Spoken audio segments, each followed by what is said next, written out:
Assalamualaikum warahmatullahi wabarakatuh.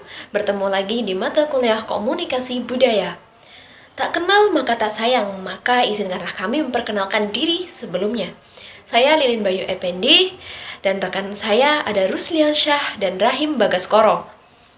Di sini kami akan mempresentasikan tentang teori-teori komunikasi antar budaya. Sebelumnya kita ulas sedikit nih, apa sih teori komunikasi antar budaya itu?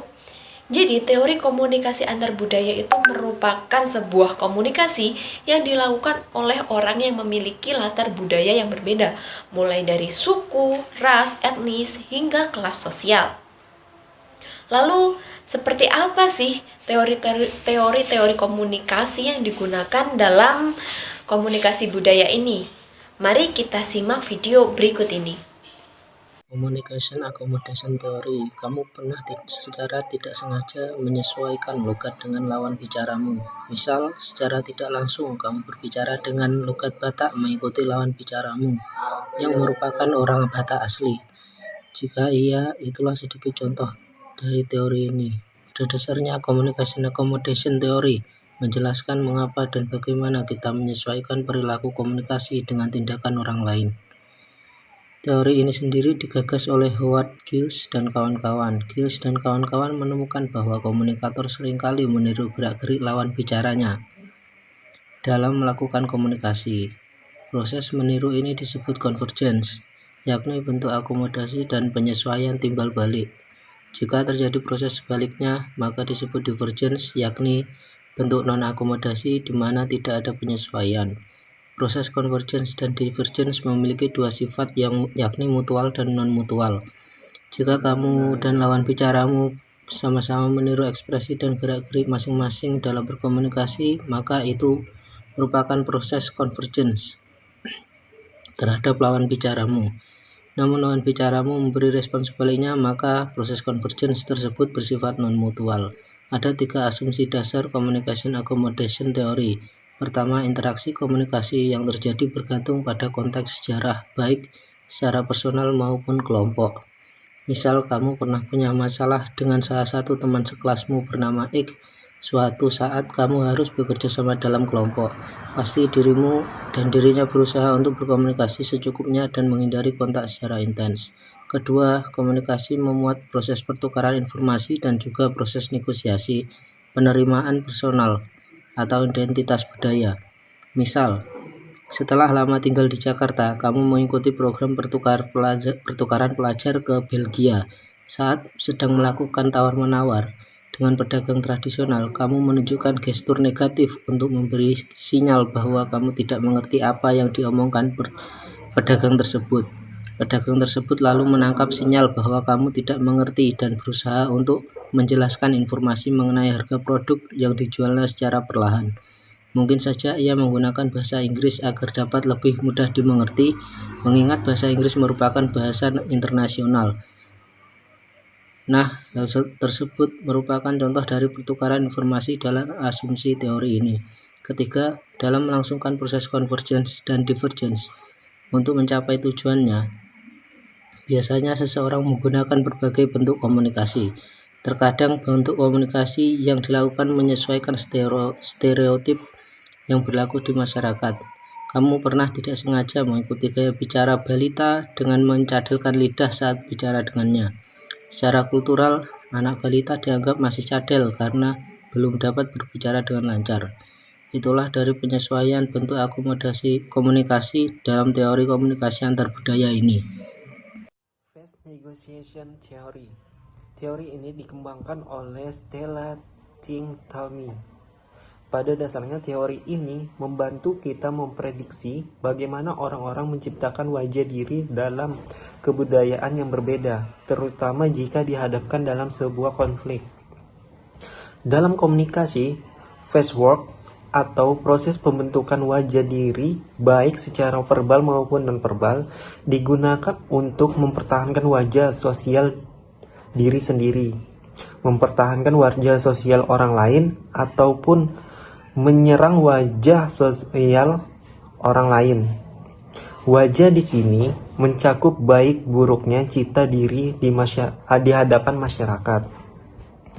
Ada 2 macam face work. yang berlaku. Pertama, preventive face work yang dilakukan untuk menghindari konflik dengan orang lain.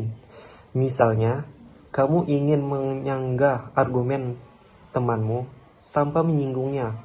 Sebelum memberikan sanggahan, pasti kamu akan memulai kalimat dengan kata-kata, "Saranmu cukup bagus, namun mungkin tidak perlu memperhatikan faktor lain." Kedua, ada juga restoratif framework. Biasanya hal ini dilakukan untuk memperbaiki wajah diri yang telah rusak atau biasanya karena konflik. Misalnya, kamu bertengkar dengan pacarmu dan mengucapkan kata-kata yang menyakiti hatinya. Supaya dapat berbaikan, kamu akan meminta maaf dan berkata, "Kamu nggak gitu kok sebenarnya. Aku nggak maksud begitu." Dalam situasi konflik, ancaman terhadap wajah diri dapat terjadi dalam beberapa situasi seperti kompetisi, kemarahan, dan perbedaan pendapat, sikap dan nilai yang dianut dengan lawan bicara. Jadi tak heran jika kebetulan kita berbeda pendapat dengan lawan bicara. Kita secara tidak sadar menjadi kesal sendiri karena merasa lawan bicara kita salah. Selanjutnya yaitu standpoint teori. Teori komunikasi antar budaya ini memiliki perspektif kritis. Teori ini berfokus kepada relasi kuasa yang memiliki kesenjangan terhadap suatu kelompok dan bagaimana kesenjangan tersebut dapat mempengaruhi pola pikir masyarakat terhadap kelompok tersebut. Contohnya seperti ini, bagaimana kesenjangan yang terjadi antara kaum mayoritas dan kaum minoritas. Kaum minoritas akan memposisikan dirinya terhadap kaum mayoritas. Kenapa? Karena hal tersebut digunakan untuk memperjuangkan dirinya, yaitu kaum minoritas tersebut. Lalu, bagaimana dengan kaum mayoritas? Kaum mayoritas tidak akan memposisikan dirinya sebagai kaum minoritas. Kenapa? Karena kaum mayoritas sudah nyaman dengan kehidupannya. Yang terakhir adalah muted group theory. Teori komunikasi antar budaya ini memiliki perspektif feminis yang mengatakan bahwa bahasa itu merupakan sarana berkomunikasi yang dikonstruksi oleh kelompok laki-laki. Hal tersebut dikemukakan oleh Kramere. Jadi Kramere ini berpendapat bahwa perempuan itu selalu disisihkan dan pendapatnya selalu tidak dianggap. Teori komunikasi ini diperkenalkan oleh Andrene, yang sebenarnya mengatakan bahwa teori komunikasi ini tidak sepenuhnya diam.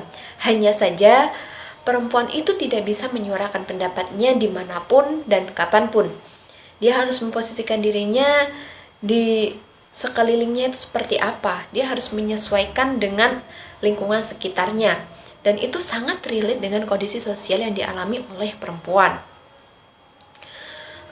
Contohnya seperti ini. Pernahkah kamu sebagai perempuan ditegur ayah kamu ketika kamu itu tertawa dengan keras? Sedangkan adik laki-lakimu itu bisa tertawa dengan puas. Kenapa? Karena perempuan itu tidak baik di mata laki-laki jika tertawa keras. Dan hal tersebut sudah tertanam di mindset seorang perempuan dan ditaati oleh perempuan. Sehingga itu menjadi sebuah keadaan sosial yang terus-menerus terulang dan terus-menerus dipatuhi oleh perempuan. Jadi teori komunikasi ini menggarisbawahi tentang hal tersebut.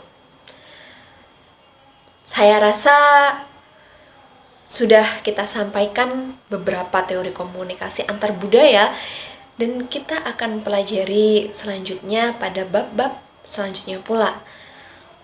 Kami dari kelompok 1 mengucapkan terima kasih dan wassalamualaikum warahmatullahi wabarakatuh.